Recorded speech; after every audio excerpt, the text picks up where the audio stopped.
E o UOL buscou na base de dados da Receita Federal as participações societárias dos ministros do STF. 5 deles mantêm vínculos com empresas dos setores de agronegócio, educação, advocacia e gestão imobiliária. André Mendonça e Nunes Marques constituíram as empresas após se tornarem ministros do Supremo Tribunal Federal. Cristiano Zanin, Flávio Dino, Gilmar Mendes também são sócios de empresas.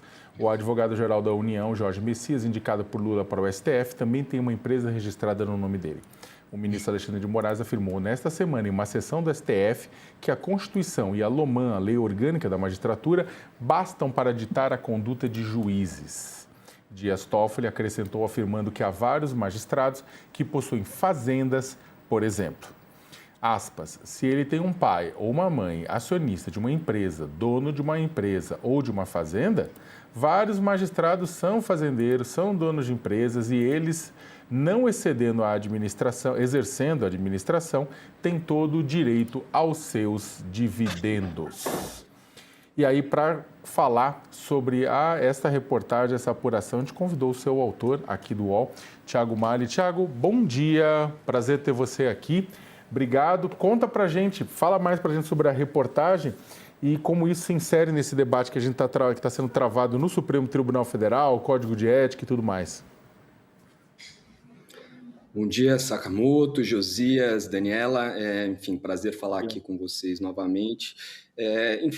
Com a declaração do ministro Toffoli, defendendo, né, o direito dos ministros, dos juízes em geral, de terem empresas, de terem fazendas, de receberem dividendos, a gente resolveu fazer um mapeamento das relações societárias dos ministros ali em empresas que têm no Brasil.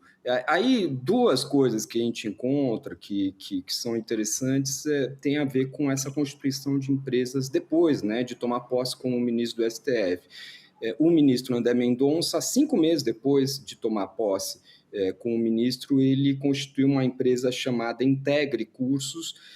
Essa empresa, por sua vez, aparece como principal sócia de um outro instituto, que é o Instituto ITER, e esse Instituto ITER vem dando cursos ali, vem recebendo dinheiro público, né? De acordo com o levantamento do Estadão, chegou a 4 milhões e 800 mil em um ano só de existência. O Instituto já tem uma série de contratos de dinheiro público que ele vai recebendo para dar palestras, inclusive cursos e palestras do próprio ministro André Mendonça. Você vê que logo depois de entrar no tribunal já há a constituição de uma empresa de palestra, ou seja, há um interesse muito claro em relação a isso. Outro ministro que constituiu a empresa depois de tomar posse no tribunal foi o ministro Nunes Marques, que também constituiu, mas mais recentemente, em junho do ano passado, abriu uma empresa de palestras também que chama Educacional ali para fazer isso. Uma outra coisa que chama atenção dois dos ministros, o ministro Nunes Marques e o ministro Cristiano Zanin, tem empresas de gestão de imóveis, gestão e administração de imóveis. Conversando com o pessoal da Receita Federal, eles dizem que normalmente isso acontece porque quando você tem, por exemplo, imóveis que você aluga, você coloca no nome de uma empresa, você acaba pagando menos imposto do que você recebeu aluguel no seu nome de pessoa física, né? Quando você paga 27,5%. Não tem nada de legal nisso, mas mostra um tipo de planejamento tributário, vamos dizer assim, dos ministros. Tem também o ministro Gilmar Mendes, com empresas mais conhecidas, como o IDP, né, que é aquela faculdade, aquela rede de faculdades que tem, inclusive, parceria com a CBF, que já suscitou muitas dúvidas ali também em relação a isso. E as propriedades rurais do ministro Gilmar Mendes de cultivo de soja, além de um comércio onde ele vende de forma atacadista ali defensivos agrícolas, né, agrotóxicos, fertilizantes e outros insumos agrícolas. A questão aqui, Léo, não tem nada de irregular por si só, de participar ali, né, da sociedade de uma empresa. O que é irregular seria eles participarem ativamente da administração da empresa, mas isso pode suscitar questionamentos aos ministros no momento em que a gente vê a corte sob escrutínio ali. as respostas do ministro Alexandre de Moraes, do ministro Dias Toffoli a isso, tem sido de que não há conflito de interesse, os ministros não atuam sobre conflitos de interesse, mas é necessário dar transparência a essas relações para que a sociedade também possa avaliar. Não é que nem disse o presidente Donald Trump, numa entrevista recente ao New York Times, que quem decide, quem pode pará-lo de alguma forma e apresentar algum constrangimento aos seus atos é a própria consciência. Acho que tem que ter toda uma institucionalidade para olhar para isso com transparência. É por isso que a gente tem feito essas reportagens, Léo. Ô Josias, puxando para você e para a Dani, começando contigo, porque é o seguinte, eu acho que você também tem martelado bastante isso aqui no jornal. Claro, tem lei orgânica da magistratura, tem regramentos do CNJ, tudo isso mais, mas no fim do dia todos eles acabam sendo interpretados pelo próprio ministro do Supremo Tribunal Federal para dar o sentido da sua execução, né? E aí eu queria que você analisasse um pouco isso à luz dos dados trazidos pelo Thiago. Claramente, os ministros do Supremo não fazem ou não estão restritos, como disse o Alexandre de Moraes quando rodou a toga nesta semana no plenário do Supremo, não estão os magistrados restritos a dar aulas e palestras. Aí o Alexandre de Moraes falou, e agora estão demonizando as palestras. Ora, o que se demoniza não é o direito do magistrado de dar palestras.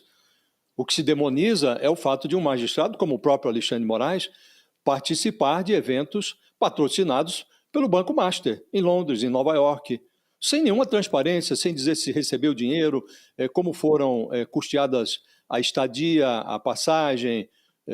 Isso é o que se questiona, a falta de transparência. Do mesmo modo, o ministro diz, aí foi ecoado pelo Dias Toffoli, né? A Constituição prevê que um magistrado não pode ter empresa com exceções. Aí ele menciona a lei orgânica da magistratura nacional para dizer que pode sim ser acionista de empresa, desde que não seja dirigente dessa empresa. Agora, de novo, falta transparência.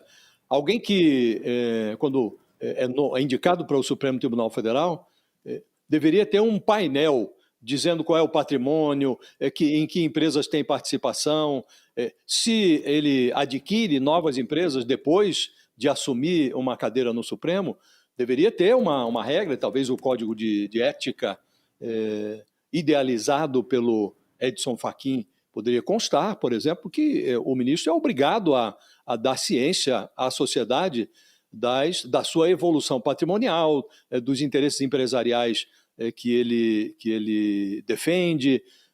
O que falta é transparência, né?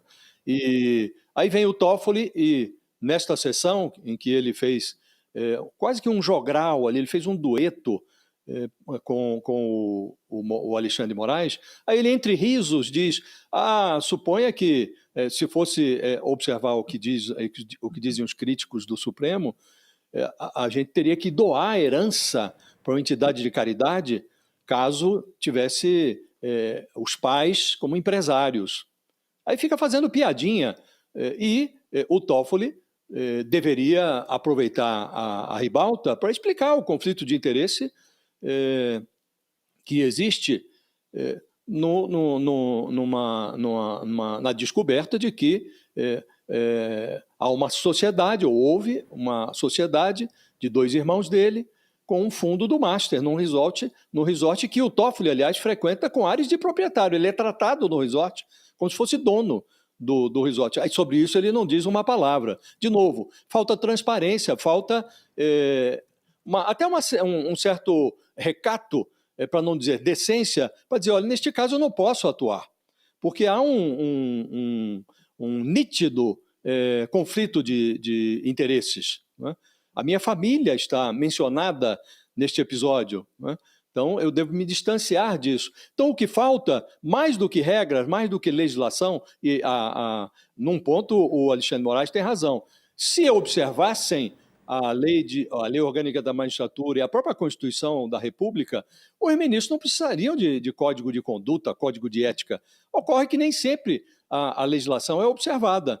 Daí a necessidade de dar ênfase às obstruções, a necessidade de recato dos ministros por meio de um código de ética. Não? Então, se o ministro pode ser empresário, falta transparência. O ministro, para concluir, o ministro Gilmar Mendes, que tem lá os seus interesses, ele fundou o IDP, que é uma universidade, hoje gerida por um filho do ministro Gilmar Mendes. Mas ele, por meio deste instituto, desse IDP, ele promove aí aquele Gilmar Palooza em Lisboa, fez recentemente até em Buenos Aires também, e aí tem financiamento, tem verba pública nos eventos, nos Paloozas do Gilmar.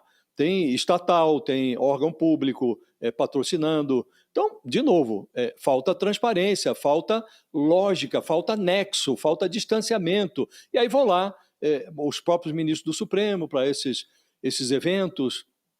E o evento em si não é o mais relevante. O mais relevante são os jantares, os almoços, os drinks que são servidos à margem do evento principal. Nesses acontecimentos paralelos, magistrados trançam com personagens que têm interesses no Supremo, empresários, parlamentares, lobistas, advogados que têm causas a defender no Supremo. Então, isto é que faz desses encontros promíscuos, eventos que não ornam com o recato que se exige de um magistrado da Suprema Corte Brasileira.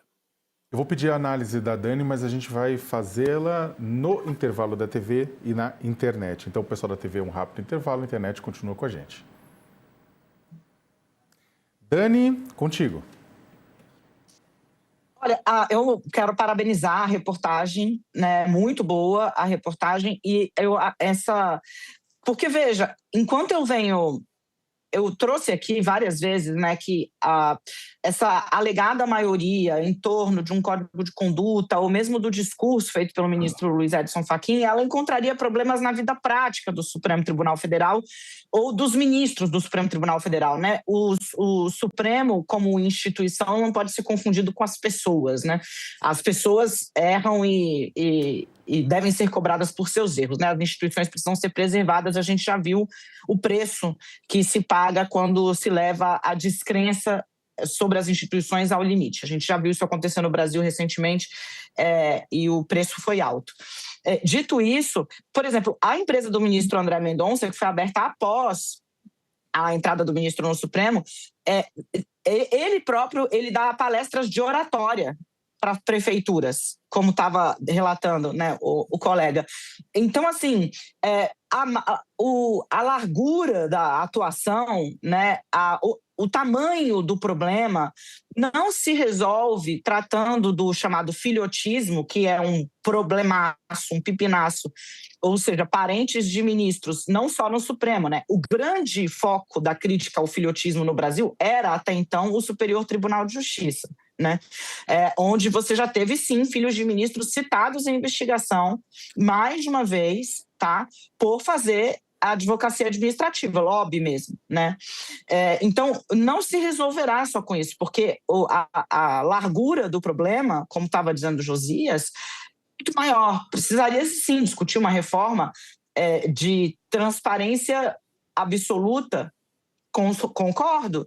E isso nos dá, quando a gente pega o trabalho, né, do nosso colega, do Tiago, e vê que de 10, porque são 10, né, os integrantes do Supremo, metade já tem ali empresas em seu nome, dá o tamanho do problema que a gente tem, né? E a gramatura do alcance desses desafios de transparência dentro da Suprema Corte. A gente está voltando muito em breve com as audiências tanto da TV quanto do UOL, a aproveitar para dar um aviso, porque muita gente tem perguntado, cadê a Fabíola? Cadê a Fabíola? Você não é a Fabíola? Não, eu não sou a Fabíola, não tenho o mesmo brilho, nem o mesmo charme, nem a mesma inteligência que a Fabíola. A Fabíola está de férias, segunda-feira ela está de volta, e aí eu volto para aquela poltrona ali, né? Então, esperem. E a gente está voltando agora às audiências tanto da TV quanto da internet juntas novamente. Tiago, eu vou te dispensar, mas eu queria te perguntar se você tem algo a complementar, gostaria de fazer alguma análise a respeito disso, complementar o que o Josias e a Dani falaram. Acho muito importante esse ponto que a Daniela tocou da transparência, né? Você vai procurar ali nas agendas públicas da maior parte dos ministros, com exceção de um ou dois, você não encontra nada. Ou seja, há um monte de atores ali que pedem audiências, que tentam de alguma forma influenciar ali os votos dos ministros e não há registro quase que nenhum sobre esses atores, as interações com esses ministros, sobre o que eles fizeram. Não há registro, como disse o Josias, a respeito dos encontros que os ministros têm, por exemplo, durante essas viagens que são bancadas ali por bancos, por outras empresas interessadas em processos da corte. A gente teve recentemente nos Estados Unidos um problema parecido, com muitos presentes sendo distribuídos, viagens caras a juízes da Suprema Corte nos Estados Unidos. A agência ProPublica lá nos Estados Unidos fez grandes reportagens sobre isso, acabou ganhando um prêmio Pulitzer a respeito dessa transparência e provocou uma mudança. Agora eles têm um código lá que consegue deixar as coisas mais claras, essas viagens, esses presentes, o que é dado aos ministros. A gente precisa no Brasil também dar esse passo em direção à institucionalidade ali, para ter um pouco mais de transparência, entender um pouco melhor quais são as relações possivelmente ou potencialmente conflituosas que os ministros têm no dia a dia, dentro e fora da corte. Tiago Malha, colunista aqui do UOL, fez uma importante reportagem hoje, uma apuração a respeito das propriedades, né, de empresas, né, por parte de ministros do Supremo Tribunal Federal, sociedades. Brigadão, Tiago, por participar aqui do UOL News da manhã. E volte sempre. Um prazer, Léo. Um abraço para vocês. Obrigado. Um abração.